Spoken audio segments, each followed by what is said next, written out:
begin tonight with the latest bulletin on where Hurricane Melissa is going next, even as we're just starting to find out the damage it's already done to Jamaica.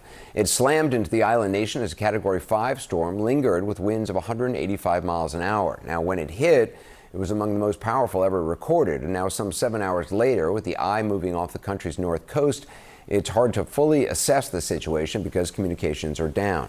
One government official says the parish of St. Elizabeth in the southwest, in his words, is underwater and has sustained extensive damage. Now, in some places, people are even being warned about crocodiles, which have been displaced by flooding. As we said, we've got a new bulletin on the storm just in from the National Hurricane Center. CNN meteorologist Derek Van Dam joins us from Kingston. What kind of damage have you been seeing, and what's the latest with the forecast? Anderson, Melissa is still a major hurricane, Category 3. Jamaica's mountainous terrain helped weaken the storm, but it is still a formidable major threat, not only to this nation, but also to eastern Cuba. So they need to be prepared, because what we've witnessed on the ground is a taste of what they're about to go through tonight. But when it comes to Jamaica in particular, it is going to be a grueling and very difficult night for the residents here, especially to the west of where I'm located. I'm in Kingston, the nation's capital, where the infrastructure has taken a beating, but we know that the most catastrophic part of the storm occurred where landfall took place, and that is in the western parishes of this incredible island nation. We've driven around, we have seen some minor damage to the nation's capital, but as you can clearly see, we're not out of the woods yet. We continue to get buffeted with very powerful winds, the taste of sea salt from the Caribbean Ocean, which is just over my shoulder here. It gets whipped up and pushed over the sea walls because of these strong winds that continue to come through. ATMs, when we try to get money, some of them, the ones that we've experienced on our own with our team, have no cash left in them. And we think that, with the gas stations here being completely closed, gas will be a major issue going forward. The other issue is the difficulty getting aid where aid needs to be distributed the most, and that is the western part. There's one of those gusts, Anderson, that takes your breath away sometimes, because you never know when it's going to come in. That's the nature of these outer bands of the hurricane. This just gives you an idea of how intense this hurricane is, because we're almost 100 miles away from its inner core, the center of the storm, the most powerful part, which is offshore, off of the north coast of Jamaica. So it's not even on land any longer, and we're still getting the winds that you're witnessing here on air. So as people try to assess the damage, it is not the time. You need to continue to shelter in place because this storm is not done in Jamaica, especially the western and northern parishes. And then with Cuba, with its eyes set on Cuba, the Bahamas, and eventually Bermuda later this week. This storm is a monster, and it's got an incredible destructive history. Anderson. Derek Van Dam, thank you. Be careful. Joining me now is journalist and documentarian Jonathan Petramala in Kingston, Jamaica as well. So, Jonathan, what have you been seeing as you've been moving around the island? Yeah, we tried to move around as much as possible, Anderson. It's so important to try and get the full story in a storm like this. Obviously, way too dangerous to get super close to the eye, one of the strongest hurricanes ever to make landfall. And that's part of the problem, and why we really need to push the fact that aid needs to get in there as quickly as possible. We know that what we haven't seen yet is going to be just incredibly destructive, terrible humanitarian crisis in the western part of Jamaica. And it's hard to believe. You look over my shoulder and you see lights.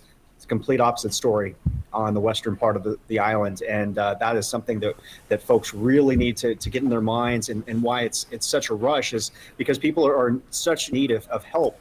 There are structures that they likely were riding the storm out, most likely is destroyed by the winds, 185-mile-an-hour winds at least at times. And then the supplies that they have probably all gone as well. So they're going to be in desperate need of that aid as quickly as possible. And also it's a race for attention. The further we get away from the landfall of a storm like this, Anderson, the less attention people kind of remember and pay attention to what's happened. And that reduces the amount of help that comes in from out of here in Jamaica. How difficult is it to get around? I mean, just to drive around to get some of the images that you've gotten? You know what? If you draw a line down the center of Jamaica, the eastern half, it's really almost a normal day in a weird sense of the term. Like, not a lot of cars on the roads. Most of the stoplights are still working. Most of the lights are still on. But then you reach that halfway point. You get around Mandeville, and that's when it gets really, really bad. You have the flash flooding that you see in some of the videos. You see some of the wind knocking over trees. The trees here don't really have deep roots, and so they're really prone to collapsing. And so that's going to be a big effort to clear the highways to get into that western part of the country. There's not a huge, massive road system here in Jamaica, so they're really going to have to focus hard on getting those roads clear so we can get the aid in as quickly as possible. Again, the western half of Jamaica is a completely different story than here in the eastern half. Yeah. Jonathan Petramala, appreciate it. Thank you. Joining me now is the Prime Minister of Jamaica, Andrew Holness. We spoke with him last night. What a day it has been. Certainly, Prime Minister, thank you. What are you hearing about the impact of the storm? What kind of reports of damage are you getting?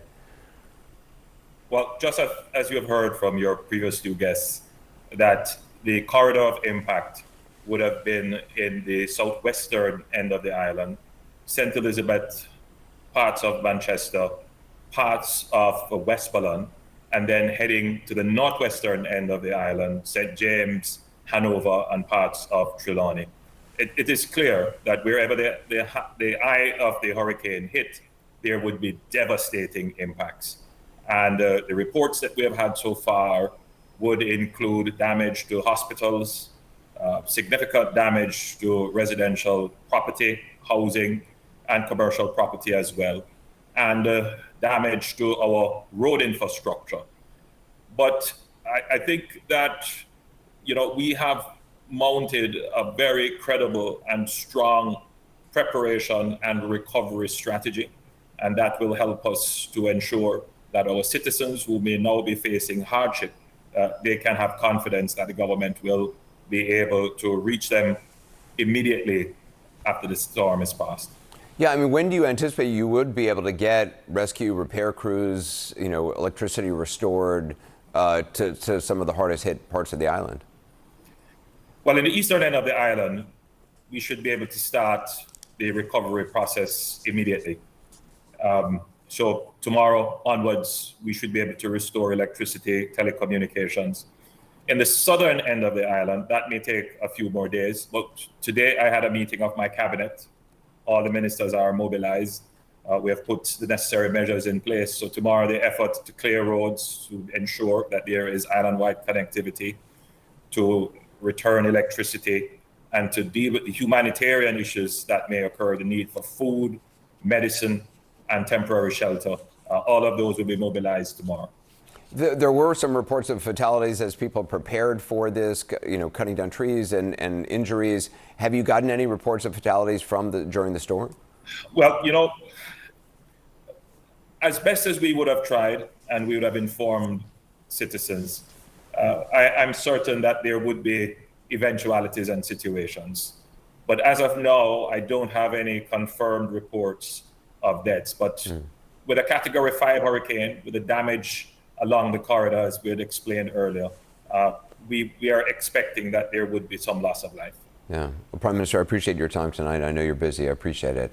Much more of our breaking news coverage ahead. We do have some new video just coming into out front. This is from Cuba. The heavy rains are slamming the country. Hurricane Melissa is now moving closer and closer to hit on Cuba.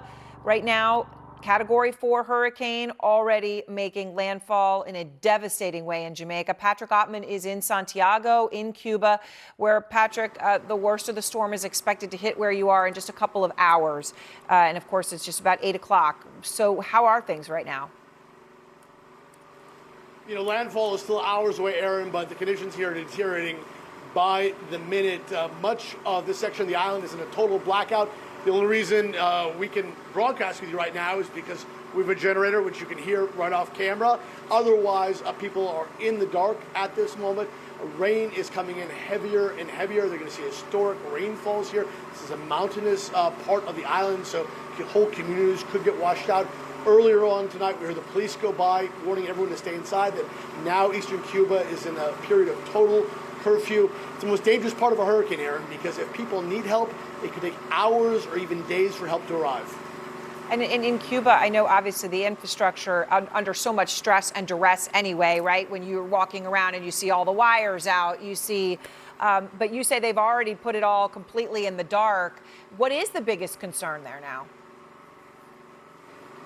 You know, we heard the Prime Minister of Jamaica today saying that the infrastructure in Jamaica can't withstand a major storm like Melissa. Cuba, just like you said, the infrastructure is decades old. It is collapsing and is crumbling on a good day. The power grid goes out all the time. So for so many people here, they could be cut off. It is going to be harder and harder for the government to get to them if they don't have gas to put in trucks. And so tens of thousands, perhaps hundreds of thousands of people have evacuated, but this has been such a erratic, slow-moving storm, and it has only begun to cause major, major difficulties and pain in here in Cuba. It's going to be a long night, a long day tomorrow as this storm slowly moves across the island. And I can imagine just how rare it is to even have a generator. We hear the generator off camera, and I see the pitch black behind you. I know where you're standing. But just to think about how rare it's going to be, how little we're going to know. It's going to be a literal and figurative blackout for Cuba. Yes, and my biggest worry is there's so much debris on people's roofs. This is people of old tile roofs here, and the wind is going to pick that up, and those become missiles in the dark. You will hear them, you will not see them. They can kill people if they hit you. So when police say stay inside, that is very good advice because the winds are going to pick up and that will become deadly. Yeah, and we will see what, of course, really happens as the darkness is completely around you in Cuba, preparing for that strike coming in just the next hour or so. Patrick, thank you so very much. Back with our breaking news, Hurricane Melissa is a powerful Category 4 storm. It's now slamming Jamaica's northern coast, where many popular tourist resorts are located. Let's check in with Debra Shields. Debra's a tourist who's currently at a seaside resort that's 15 minutes outside of Montego Bay. She tried to make it home, but her flight was canceled, so she's stuck riding out the storm. Debra, what are conditions like right now where you are? Do you feel safe? Yes, I feel safe personally. It's still really windy where we are, and it's raining. So, yeah, it's still not over. We didn't quite finish it yet, but it's definitely quieted down since earlier. I've been to Montego Bay, and that whole part of Jamaica is so gorgeous. You're traveling with a group of 16 people. How's everyone handling this so far? Do you think you're going to have enough food and drinkable water to ride out whatever situation is going to present itself once the storm passes? I definitely believe we'll have enough water, probably not enough food, but I think they're going to start opening up one of the banquet halls and letting people get food pretty soon, shortly this evening.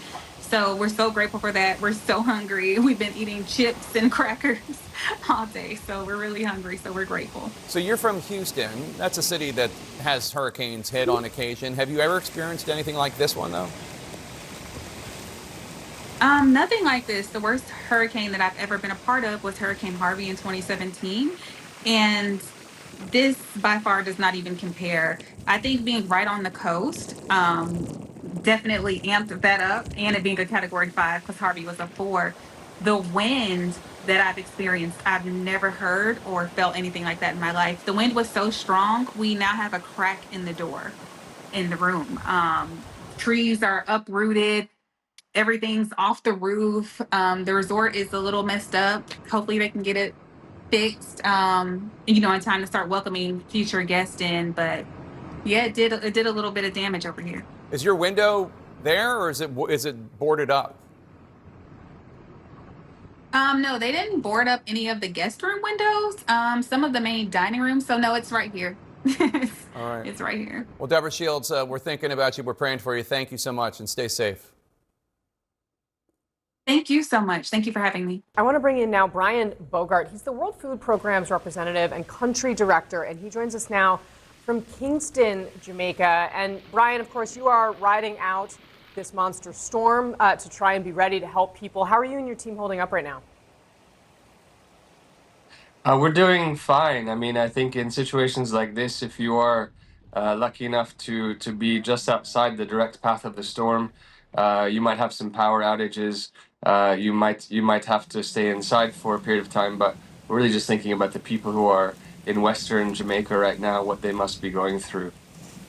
So let's talk about that just a little bit. I mean, the storm is, of course, moving through the island. How does it work for an organization like yours? I mean, when will you be able to get out to try to assess the damage and get into some of these communities that will need you? Well, first, as soon as we have the all clear from the government of Jamaica, we're already planning to move into the most affected areas. Of course, there'll be issues around debris and access, roads, bridges, etc., given all the flooding and storm surges that we can already expect to be happening in western parts of the country. But right now, we're really planning to get out, try to understand where the needs are, where they're most acute, and we're lining up our pipeline of relief assistance so that we can deliver that to Jamaica and begin getting it out to people as soon as we can. And of course, sir, there are some areas in the region that, even absent a hurricane like this, they are dealing with food insecurity. They have relatively poor infrastructure. How do those challenges impact your response to an emergency like this one? Well, I mean, we certainly also recognize that the same areas that are being battered by this storm on the south coast of Jamaica were also impacted only a year ago by Hurricane Beryl, a Category 4 storm. And some of those areas, like St. Elizabeth Parish, are the main food-producing regions of the country. So we know that, you know, the first time you're hit by a storm of this nature, it's devastating. The next time that a storm like this impacts the same communities, you can only imagine how difficult it will be for them. Yeah, no, for sure. And can you talk a little bit about kind of what that means in terms of recovery for Jamaica, that these food-producing regions are set to be so affected? Sure. I mean, I think the first thing and our first priority is getting food to people who are in shelters, people who are in their homes but have lost their roofs, people who have been displaced from their homes. That's really the immediate priority. I think next we need to make sure that we can restore market functionality, that the private sector is able to reach these areas, and that infrastructure repairs are done to allow private transporters to deliver food to these communities so people can buy food from shops and stores. And that's really the first priority. I think next, we really do need to look at what we can do to invest in communities that produce food, not only farmers, but there's also a lot of fishing communities in the south coast of Jamaica, and that fish supply is incredibly important, both for food supply in Jamaica, but also for the economy as a whole. All right, Brian Bogart of the World Food Program, thanks very much for spending some time with us. Stay safe.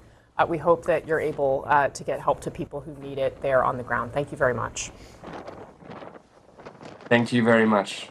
We are continuing to track Hurricane Melissa as it makes its way across Jamaica, leaving a path of destruction in its wake. The storm's rapid intensification is thanks to warming oceans, and record-setting strength is becoming the new normal. CNN's chief climate correspondent, Bill Weir, joins us now with more. Bill, I'm so grateful to have you because, I mean, seeing the level of intensity of this storm, I mean, it has stunned meteorologists. Can you help us understand how it compares to what we have seen in times past? Absolutely. There was a really good study just a couple of years ago that looked at 830 Atlantic hurricanes and tried to find which ones went from a Category 1 to a monster in less than 24 hours. In the 70s and 80s, it was about 3% of storms that did that. The last 2 decades, it's about 8%. So it's more than doubled. A warmer, overheating planet doesn't mean more hurricanes necessarily, but the ones that do pop up can turn into these rippers that are just devastating on coastal communities. Nobody cares if this happens out in the middle of the Atlantic, but in places like Jamaica, Cuba right now, these folks are going to feel it. And then, of course, a warmer atmosphere holds more water, so the rains, as this slow-moving storm just dumps into the mountains of Jamaica. Heart goes out to those folks, but this again could be one of the coolest falls of the rest of our lives. This is a new phenomenon baked in, and it's just confirming the science that has been warning this for a long time. One of the coolest falls for the rest of our lives. It's a really striking way to think about it. So, Bill, how can people and communities prepare for and try to survive these storms if they're going to continue to break records like this? I think it's just the knowledge that these aren't our grandfather's storms anymore, or wildfires, or droughts, that we're working with new laws of physics as the planet overheats under all this fossil fuel pollution. So the Boy Scouts motto for communities, be prepared, think about adaptation measures to take, how connected are you, evacuation routes, all the stuff that you hear sort of preached on sunny days that may not land, but on days when it is bearing down make a hell of a lot more sense. People are seeing it in insurance markets, of course, as well. That's forcing folks to wake up to the financial realities of this. But there are so many ways in lives that we can connect with neighbors and strengthen communities. And boy, I've seen it time and time again in a lot of disasters. Those who do that suffer the least after one of these horrible events. Yeah, I'm sure. So let's talk about one of the major players on the world stage historically in terms of climate change. That's Bill Gates, of course, one of the richest men in the world. He has spent most of the past decade working, spending his money, giving his money away to try to combat climate change. He's now saying that he wants to refocus his efforts on poverty and diseases, that the world should refocus on poverty and diseases. Let's play a little bit of an interview he did on CNBC. It aired this morning. Watch. There are going to be people who are going to say that you are changing the goalposts because of this political climate as a way to placate President Trump, who has not been on the side of some of the net zero and obviously the Paris Climate Accord and things like that. Well, I'm glad that some of the provisions that promoted new climate technologies got preserved. I was disappointed that a lot of that was taken away. So, Bill, I mean, how are the shifts that Gates is underlining here? I mean, how's this going over in the climate science community? Well, in the climate world is reeling in general since the second coming of Donald Trump, who has just declared all-out war on the science and on the technology around it and new energy systems there. Even storm measuring and adaptation that we've been talking about has been cut here. And so you've seen all of the billionaire class change the messaging around it. You've seen the Democrats change messaging. It's less about starving polar bears. It's about abundance and better, faster, cheaper technologies and cleaner communities, which obviously resonates more. There is no satisfying season finale to the climate change story. As I was saying, it just gets worse and worse. But what's interesting, I talked to Bill Gates at his last Breakthrough Energy Ventures confab in London. This is the leading investors, all the new technology to try to combat this. And I pressed him on at this, and this was right before, a couple months before the election which Donald Trump won. Take a listen. What do you say to disillusioned folks who just think we're running out of time and the grown-ups aren't taking this seriously enough?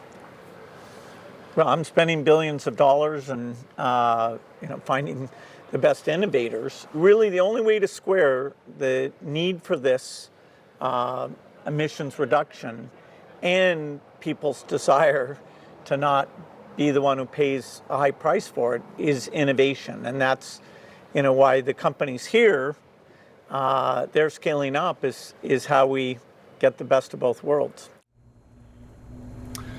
But of course, he pulled back on some of those investments. He's trying to stay focused on a dozen or so winners and scale those up. But in terms of scattershot investment, you can see it. This will be used by detractors and denialists to say that the story is shifting in some cases. But for context, Bill Gates has always been focused on global health, on children, in developing countries, and serving them in times like this, like in Jamaica. Those are climate solutions as well. It's a different way to look at a lot of the same connected problems. All right, Bill Weir, very grateful to have you on the program today to talk about all this as we cover this breaking news. Thank you very much for your insights. My pleasure.